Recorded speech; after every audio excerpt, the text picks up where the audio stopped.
A market meeting was held at Rajnagar area on Monday, campaigning in support of India Alliance candidate Ashish Kumar Saha, State CPIM Secretary Jitendra Chaudhary, MLA Sudip Roy Barman, and Central Congress Chairman of SC Department Rajesh Lilothia were present. Lok Sabha election is just a few days away.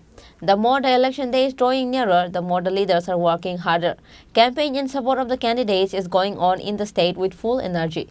Likewise, a market meeting was held at Rajnagar area on Monday, campaigning in support of India Alliance candidate Ashish Kumar Saha. State CPIM Secretary Jitendra Chaudhary, MLA Sudip Roy Barman, and Central Congress Chairman of SC Department Rajesh Lilothia were present. Likewise, addressing the market meeting, MLA Sudip Roy Barman said, দেশের লড়াই এটা Ashis versus বিপ্লব না, আর এই যে বিপ্লবের কথা বলছিলেন 4টা বছর মুখ্যমন্ত্রী থেকে গেছে, স্বপ্ন দেখাইছে কি এইমস করব, অ্যাপোলো হাসপাতাল করব, গুমতি দিয়ে বাংলাদেশ থেকে পণ্য আনবো জাহাজের মাধ্যমে। কত টাকা আমার আপনার খরচা করছে, একটা সুদূর লোক দিতে পারে না।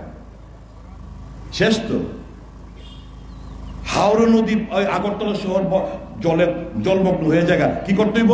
হাওড়া নদীর উপরে বাঁধ তৈরি করব। কত গল্প করলো, প্রত্যেকের বাড়ির সামনে ফুল বাগান করেন, 200 টাকা করে প্রত্যেক মাসে মাসে যাইব। কত গল্প না সে 4 বছর পরে করলো। এই গল্প শোনানোর লিগে আপনারা ভোট দেবেন। বিজেপি বন্ধুদের জিজ্ঞেস করছি আমি, আগামী দিন যাতে বড় বড় গল্প শোনায়, ঘুম পাড়েনি মাসি মিশির মতো গল্প, এর জন্য আপনারা অন্ধভক্তরা আপনারা ভোট দেবেন বিজেপিকে। একটু ভোট দেওয়ার আগে দেশটাকে আপনারাও ভালোবাসেন, আমরাও ভালোবাসি, দেশের কথা বিবেচনা করবেন, অন্ধের মতো ছুটবেন না। You are being utilised, misutilised, আপনাদেরকে ব্যবহার করছে বন্ধুরা। কিছু স্বার্থান্বেষী লোক তাদের আখের গোছানোর জন্য আপনাদেরকে মিসগাইড করছে। ওই জায়গা থেকে বেরিয়ে আসুন। হয়তো বেরিয়ে না আসতে পারলো ভীষণ, কিন্তু ভোট কেন্দ্রকে কেউ দেখবে না। আপনারা দয়া করে এইখানকার সজ্জন ব্যক্তি, ভালো মানুষ, দীর্ঘ 40 বছরের ধরে রাজনীতির আঙ্গিনায় ওই সুদন বাবুর মতো যা অবস্থা, অর্থনৈতিক দিক দিয়ে সমস্ত দিক দিয়ে আশিস বাবুর একই অবস্থা। ওই এফিডেভিটটা যে পড়বেন আপনারা, জেনে নেবেন এফিডেভিটটা। একটা সৎ মানুষকে দাঁড় করিয়েছি আমরা, ভালো মানুষকে দাঁড় করিয়েছি আমরা। একে ভোট দিন, জেতান, দেশ থেকে বাঁচান। এটা তো প্রতীক, মনে করতে হবে আপনারা নিজেরা দাঁড়িয়েছেন। আশিস বাবু না, আশিস বাবু একটা সিম্বল। আপনারা সবাই দাঁড়িয়েছেন, নিজে মনে করতে হবে যে আমার জেতার জন্য, এই দেশকে রক্ষা করার জন্য আমার যা কর্তব্য আমি সেটা পালন করবো। এই নির্বাচনে গোপন জায়গায় ব্যালটের মাধ্যমে, ওই ইভিএমের মাধ্যমে। এই কথাগুলো বলে যারা বন্ধুরা এখানে এসসিরা রয়েছেন, এসটিরা রয়েছেন, এসটি ভাই,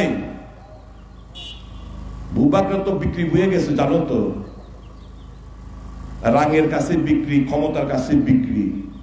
আমরা তো ক্ষমতায় ছিলাম, এই সমস্ত অরাজকতা দেখা, এই লুটপাট দেখা নমস্কার দিছি। এই ক্ষমতার দরকার নাই, যেখানে অবাধে লুটপাট, যেখানে এই সন্ত্রাস, এই জায়গায় থাকা মানে মানুষের সঙ্গে অপরাধ করা, পাপ করা। আমরা ওই জায়গা থেকে বেরিয়েছি মানুষের কথা বলার জন্য, মানুষের কথা বলার জন্য। কাজেই ভূভাগরা কে? ভূভাগরা আমরা, রাজা আমরা, ভালোবাসার রাজা, মানুষের জন্য রাজা আমরা। মানুষের সাথে কথা বলি, ইন্ডিয়া জোট, আমরাই রাজা, আমরাই ভূভাগরা। আর ওই ভূভাগরা নয়, সে ভূভাগরা রাঙের কাছে বিক্রি হয়। তিপ্রাসা গোষ্ঠীরে শেষ করে দিয়েছে রাঙের জন্য এবং ক্ষমতা যাওয়ার জন্য। নিজের বন্ডাইন না, আনারস বাদ দিয়ে অনেক বিজেপি ভক্তগুলো দাঁড় করাইছে। লজ্জা, ধিক্কার, শেম, ঘৃণা প্রত্যেকটি এসটি যারা এখানে রয়েছেন, যারা বিগত নির্বাচনে ভোট কেটে ওই সুদন বাবুকে হারিয়েছেন, এই ভুল আর করা চলবে না। বোঝান, যান এই কটা দিন। ফ্ল্যাগ ফেস্টুনে এত জোর দিতে হবে না, মিছিল মিটিং করতে হবে না। বাড়ি বাড়ি গিয়ে মানুষদের বোঝান যে এই নির্বাচন দেশের নির্বাচন, এই ভুল করলে চলবে না। তবে জেনে যান, একটা কথা বলি যাই, मैं दावे के साथ कह सकता हूं, इस चुनाव में भाजपा का कोई चांस नहीं है। 200 पार ये लोग नहीं कर पाएंगे। आप निश्चिंत रहिए कि इस चुनाव में इंडिया अलायंस पावर में आएंगे। और ये जो हमने वायदा किया है, जो আমরা প্রমিস করছি, वो पूरा का पूरा हम लोग निभाएंगे और भी कुछ अगर हो सके तो जरूर हम लोग करेंगे। On the other hand, State CPIM Secretary Jitendra Chaudhary, while addressing the meeting, discussed about the upcoming works to be done. Likewise, he allegedly speaks against BJP and Tipramotha in the meeting. এবারে নির্বাচন আমাদের কাছে একদিক থেকে দুর্ভাগ্য আরেকদিকে সৌভাগ্য। সেটা কি? 5টা বছরের অপশাসনে ত্রিপুরাজ্যের মানুষ বুঝে গিয়েছিল এই বিজেপি কেমন। এই যে পশ্চিম ত্রিপুরা আসনের বিজেপির প্রার্থী বিপ্লব কুমার দেব, যিনি ত্রিপুরাজ্যের রাজনৈতিক সংস্কৃতিতে গুন্ডা সংস্কৃতি যিনি এখানে জন্ম দিয়েছেন, বাইক বাহিনী, আগুনে বাহিনী, লুটেরা বাহিনী, ত্রিপুরাজ্যের পুলিশ প্রশাসন, সাধারণ প্রশাসন সবকিছুকে পঙ্গু করে দিয়েছে, এখনো ঠিকভাবে উঠে দাঁড়াতে পারিনি। আমি পুলিশ বাহিনী দোষ দিচ্ছি না, তারা দায়ী না, এর কারণে দায়ী শাসক দল। এবং কি পরিমাণ অপরাধ করলে পরে একজন মুখ্যমন্ত্রী 48 ঘন্টা আগে আমাদের দক্ষিণ ত্রিপুরাতে কোথাও এসে বক্তৃতা করছিলেন, আগামী 25 বছর আমি মুখ্যমন্ত্রী থাকব, আমি অচল হয়ে গেলে তারপরে আর অন্য কেউ ভাবুক কে মুখ্যমন্ত্রী হবেন, 2047 ইংরাজি এই চেয়ারটা আমার জন্য বুক করা আছে। 48 ঘন্টা পার না হতেই চেয়ার থেকে তাকে লাথি মেরে ফেলে দেওয়া হলো। আমরা ত্রিপুরাজ্যের মানুষ এখনো জানি না কি তার অপরাধ ছিল। এখন বড় বড় কথা বলছেন, নীতিবাক্য বলছেন।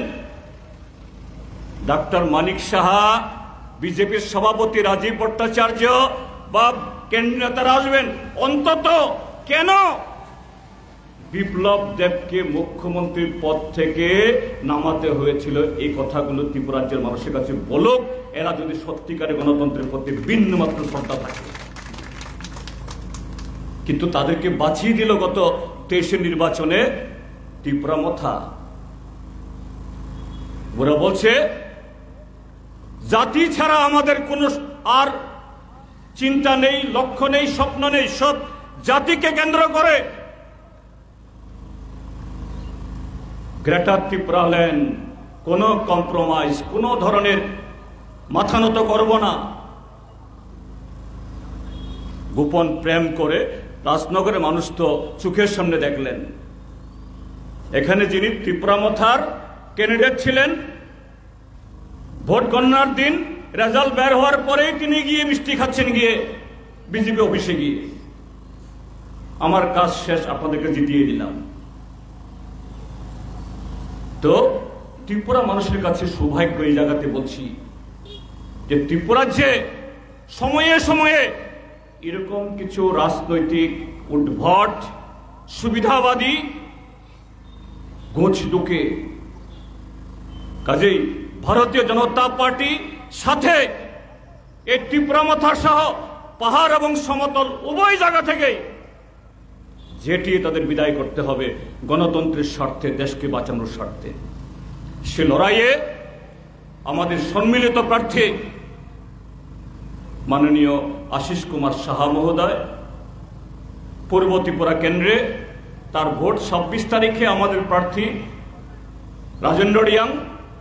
আমি আশা করব এই দমবন্ধকর অবস্থা থেকে বেরিয়ে আসার জন্য রাজনগরের মানুষ যারা মিটিংয়ে বেরোতে পারছেন না, কথা বলতে পারছেন না, কোনো তার অধিকার অনুযায়ী সে অধিকার ভোগ করতে পারছেন না, তারা এই ভোটটাকে শুধু একটা লোকসভার ভোট না,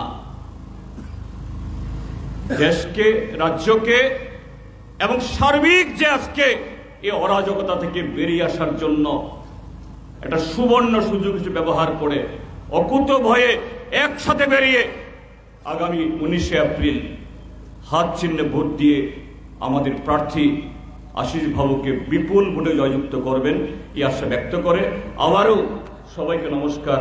Likewise, apart from the leaders, Congress and CPIM supporters also took part in the meeting. Bureau Report, Chini Khorang.